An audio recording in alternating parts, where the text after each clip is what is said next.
Hi there, it's Natasha and thank you so much for joining me today. I have a really simple fun project. This one you can either use up your scraps, any little bits that you have lying around, or I have done a few of these scraps projects recently and have used up a really good portion of mine. So today I'm going to be using some coloured cardstock. You guys have seen these before, I've used them lots. They are the Crafter's Companion 6 by 3 inch little things of cardstock, and they come with 3 different shades of the same colour. And I'm going to be using the blues and the purples here just to give you an example, but I end up making some different ones too.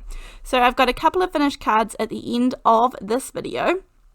I have chosen to use all 3 of each shades from the little books. These are super handy little books just to have around. I don't have much space in my craft room for storing lots of coloured paper and coloured cardstock and things, so I really don't keep any on hand except mainly these little books. Now this was my exception. I purchased these because they are small and compact and don't take up too much space, and they give me a really wide range of colours. So if I need something that is bigger or different, then I just ink up my own cardstock and make do. So that's just what works for me, but I know that there are lots of people who have a great stash of coloured paper and printed paper and all these sorts of things to use up, and this is the time. So I'm just cutting all of these into some smaller pieces and then some larger ones, just because I was experimenting with what looked good, and in the end I was kind of surprised. I thought I would really like the little ones, but yeah, they end up interesting. So I'm cutting them anywhere from 1/4 inch, 1/2 inch to 3/4 of an inch, and I think that's as big as I get, and then I kind of just go any measurements in between. I'm not making any of them standard. As long as the edges are straight, that's all I'm worried about. And this trimmer is quite good. This is the Fiskars trimmer. It's nice and handy to pull out, and it cuts a few pieces of cardstock at once, so that's handy here too when I'm just trying to scoot through and create these strips. So this is what I am left with. Now there are several ways to do this next piece, and this first part of the video is honestly something that I'm sure you've seen lots of times before. I know I've shown it in lots of videos before, but it's just a really good way to get your scraps down on paper, and then you can do something with them. So you can either choose here a few different ways. You can use a double-sided adhesive, like some stick-it adhesive or some scrapbook.com double-sided sheets, and pop these down, and then that way you have all the exposed adhesive that you can just drop your little scraps of paper down onto. And that works perfectly fine. I've done that lots of times in the past. And then for whatever reason today, I just decided to hold my glue bottle in my hand. This glue bottle has the Ranger Multi-Medium in the matte finish, and that's what I put into these little glue bottles. I also have a video on my channel about how I get the glue into these little bottles stress-free and mess-free, most importantly. And so I am just squirting a tiny, gentle little line. And the reason that this works so well is I know that with the matte medium that it's not going to leave any shine or anything if some squirts in between the cardstock or smushes out the side a little bit. So it's perfectly a great glue to use for this, but there are lots of great glues out there. There are also lots that don't work well too. So this is what I have found works really well for me, and I'm sticking with it. Now there is my first piece here. I put this down onto a piece of copy paper, just a really, really thin paper. So now I'm going to do the slightly bigger strips. Now these are the exact same colors, and all I do is try and make sure I get that first strip lined up as straight as I can. If you are not keen on doing them straight and not sure that you can keep them nice and straight, then purposefully go on an angle, and then nobody would know that you didn't go straight to begin with. So do whatever works for you. There are lots of different ways to do this. And I'm actually sure this technique that would be fun just to use a piece of pattern paper behind it without having to do all these strips. But honestly, there's lots of different ways, so have a play around. If you have some fun and find some different ways to do this, then please drop me a picture on our Facebook page. I will leave links to that down below. I love to see your versions of these cards and things, so that would be really fun. Now here I also did a kind of, I wouldn't say it's rainbow, I would just say I used the purples and blues and everything from the previous one, and then just added in the oranges and pinks, I think. So I am just trimming down the sides here, and again there is going to be a little bit of waste off the side, but pretty good. And at the moment I'm cutting these down to be 4 by 5¼ inches. That was how big I made my piece of copy paper that went at the back, but I wasn't exactly sure what size I needed these to be at the moment, so this just seemed like a good size for the minute. Now I do get a few questions as to why I switch between trimmers. I only have the two. I have this one and the one that you saw earlier in the video, and the reason that I use this one is, see how I'm cutting across the grain of all the papers? I'm cutting between all the papers. This way the blade is not going to catch on any of the edges of those little pieces.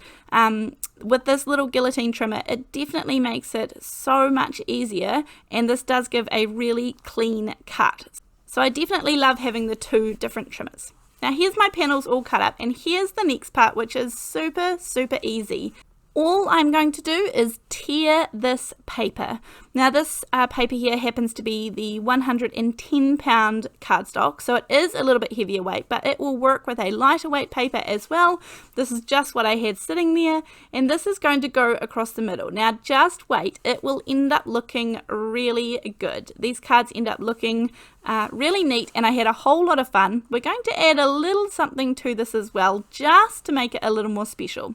This is a sheet of glitter cardstock, and it's kind of like an icy blue, like an icy whitey blue kind of color. I just felt like it went nicely with the colors that I had in the background. And if I tear away from me, it means I'm not going to have that little white edge, which is not what I want for the glitter paper. And this is the thing, you kind of can't get this wrong. I made both these strips longer than what I needed, because that way I can kind of see where I want it to go, and I can kind of line up, not that anything kind of lines up and matches, but I can line up with which torn parts look best together. So I'm just using a little bit of double-sided tape. Now you could just have one big strip of glitter going down the back, but just because I was saving on glitter paper, I thought I would just use 2 individual strips. And then, as I said, you can't go wrong with this technique, and that's something that I really love and need some days. You can't tear the paper wrong. You can just try again if you don't like the pattern that you got. This is a really fun technique, and honestly, when I didn't want to have to think really hard about card making, this is something that I kind of lean towards, so it was really fun. Now I am going to pop a little bit of double-sided tape on the back of these again, and this is going to be what adheres it down onto my background panel. You could use liquid glue or anything else. I'm sure that would work perfectly fine here too. And then I do need to pop a sentiment on the front, and I'm going to put this right through the middle. Now again, you could choose to do this so many different ways. You could put it on an angle, you could change it up and have like a much skinnier sentiment, or you could do several of these little rips through the page and not just one. I mean, lots of different fun ways that you can change it up and just kind of have fun creating. I am going to pop this into my stamping tool. This is the mini MISTI, and I'm using the Made For You stamp set. You guys have seen this one lots before, but it's a really good stamp set with a lovely big sentiments that help me fill up that white space in the middle. And then for this one, I have these little VersaFine ink cubes. This is the Imperial Purple. I'm not even sure where you can buy these anymore. I know you can still buy them, but I have pretty much changed to the VersaFine Clear, which are pigment inks. These are pigment inks. I pretty much have those now for the VersaFine options, but I've stamped that right down in the middle, and it gives this beautiful clear impression because it's a nice pigment ink. I'm using some liquid glue for no reason other than it's nice and handy, and I'm able to wiggle it around to make sure I've got a really even border. I said that I cut these down to 4 by 5¼ and I have kept that card size for this one. So it's really simple, and you could definitely just add some sequins or add anything that you want. These could be made really masculine kind of cards, or for the boys in your life. Anything that you want, you can kind of change it up by the colors that you use in the background. For this next one, I'm going to use the Summertime. These are the VersaFine Clear inks that I was talking about, and I'm just keeping the sentiment the same. My magnet was in the way there, so I just had to shift it a little bit. And then it is a really easy thing that if you are using a stamping tool and you have that lid, that you can just keep stamping over and over again. These are fun cards to make larger batches of as well. Now this one here, I was going to add something fancy, but I just want to show you that you don't have to add the glitter paper as well, and it still looks gorgeous. So just this torn piece of paper going right through the middle. And I think I really like these bright colors as well. It is a really kind of happy looking card in my opinion. And as I said, it's hard to get wrong because it's just torn paper. So this one I'm going to pop on the same card front. The card base is a 4 1/4 by 5.5 inch card base, and it is 110 pound Nina Solar white cardstock. I'm going to line it up. I really like that nice white border that goes around the outside as well, because it makes the white on the inside pop. And so that one looks just really fine as well without the glitter paper. But here are a couple of options for you. I had heaps of fun making these cards, and I hope that you have enjoyed watching this video, and I really look forward to seeing you in the next one. Thanks, and I'll see you then. Bye!